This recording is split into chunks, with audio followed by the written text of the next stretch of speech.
Happy Friday, everyone. My name is Rayge, and we are back today to unpack Marvel Strike Force's latest blog post here, being the release of Black Cat that we saw yesterday. And as well, we got some additional information on the rest of the Secret Defenders team.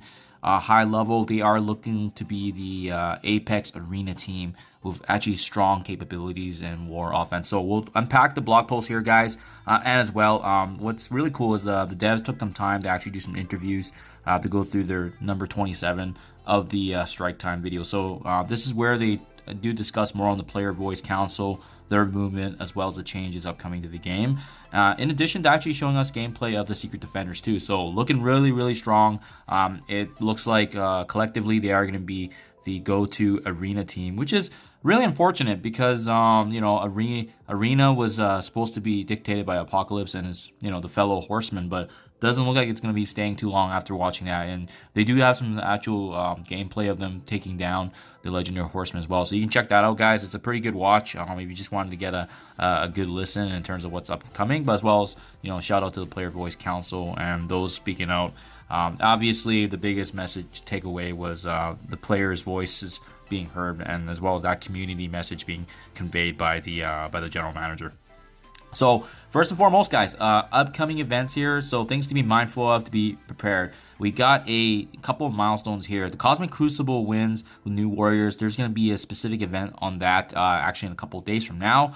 In addition to that, they're earning the raid credits as well as battling in war. So if you haven't claimed this in your raids, I would save up on that, as that's going to be an event for that. In addition to battling in war, and is obviously utilizing Bifrost characters, that's going to give you additional points. And then we also have a Spider-Man Noir Blitz. The patch 7.3 is then going to release shortly afterwards, similar to what we've seen before on the Wednesdays. We got Nova's trial run too, so we got Nova returning for another unlock, and it makes sense because if we're looking for a legendary release in Black Cat, it makes sense to rerun Nova right before it, just so that way it's sequential, and then we're starting to get another pattern of legendary unlocks once again. The new month-long event meta also begins on August 3rd, so keep that in mind. And then we also have this event that's called the Vormer 2301, opening these Soul Tribute Orbs in addition to spending power cores, and then as well as Photon's character release. Afterwards, Sinister 6, Quick Rumble, Payday, and then as well as the Quicksilver Red Stars being added to the Elite Store if you guys have built them up to that level.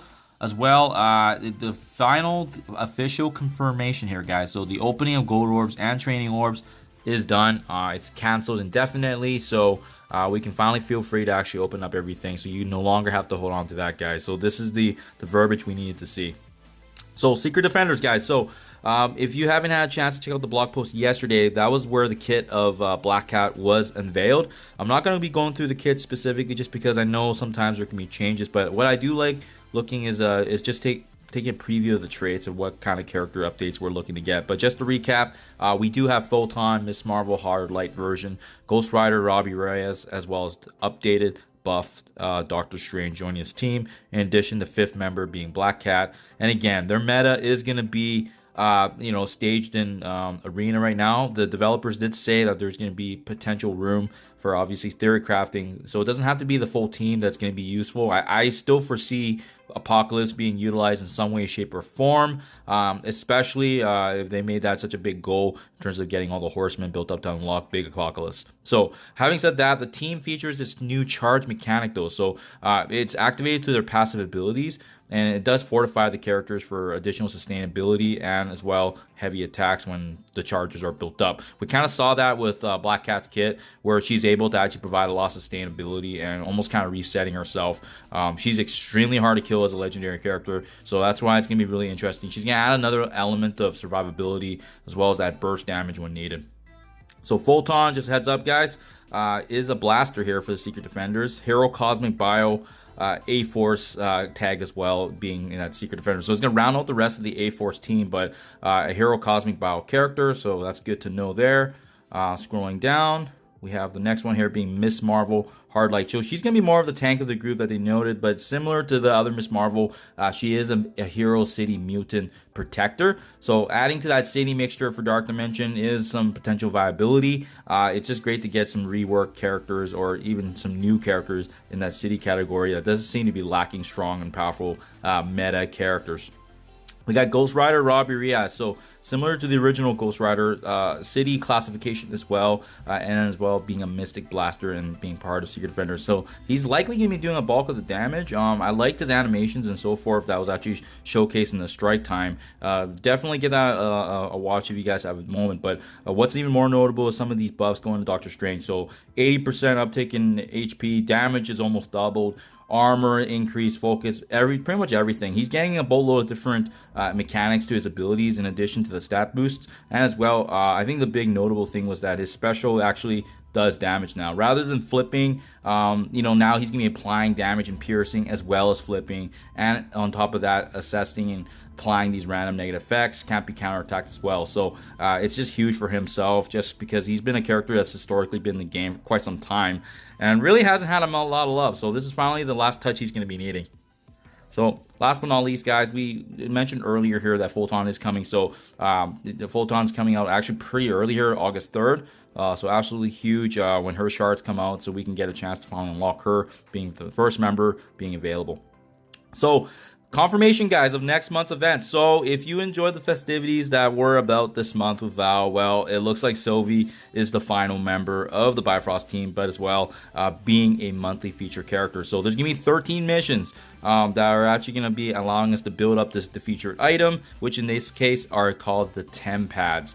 These Tem Pads are going to be adding to the monthly points. It's consisting of 5 main milestones, 5 quick rumbles, in addition to 3 alliance-based milestones. Now, what I do like about the fact of how they kind of designed her unlock in terms of the events is that there's an event schedule, and it's actually made up of the different elements and the detailed series of missions that were actually in the TV for Loki. So as you can see, Vormir 2301, Asgard 2004, Barichera 1808, as well as Hala 0051, Ego in 1308. So really cool that at least we get to see kind of some different timelines visited by Sylvie, and I like that mechanic twist in the event convention. It's gonna be interesting for sure. Even the Alliance milestones are named after location and the year, so that's really cool stuff.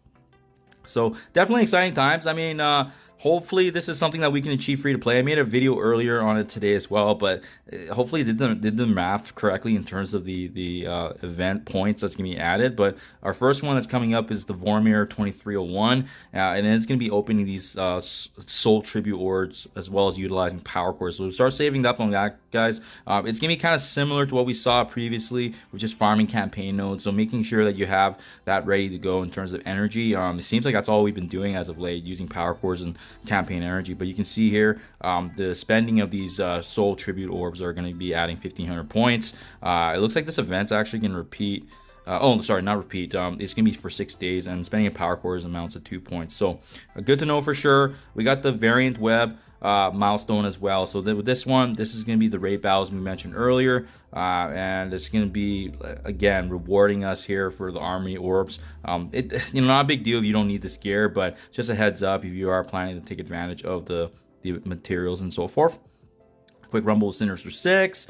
We got Realm Raiders, and this is similar to not just raiding, but earning the raid credit. So this is going to be adding back to the Val's monthly event. So this is the gems, back to Gems of Satorak, and this one kickstarts actually pretty quickly here. So make sure you guys round that off if you're trying to push off and finish up some of the last milestones of this event. Nova Trials, like I said, back again for the second run earlier, and typically you can unlock a 3 yellow of Nova if you're able to get a run score of at least 600k points. So keep in mind with them, it's Masters of Evil being able to utilize, and it looks like a 4 yellow is possible if you get 2.2 million. So great for them to give us that details here. But again, Masters of Evil, Quicksilver, X Factor, all viable characters. You need them for notes 2, 6, and 10 for difficulties 5 and above.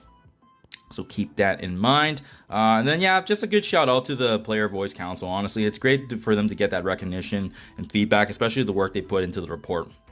And lastly, guys, free claim. Make sure you're spending a couple minutes just to hit up the web store to claim this stuff.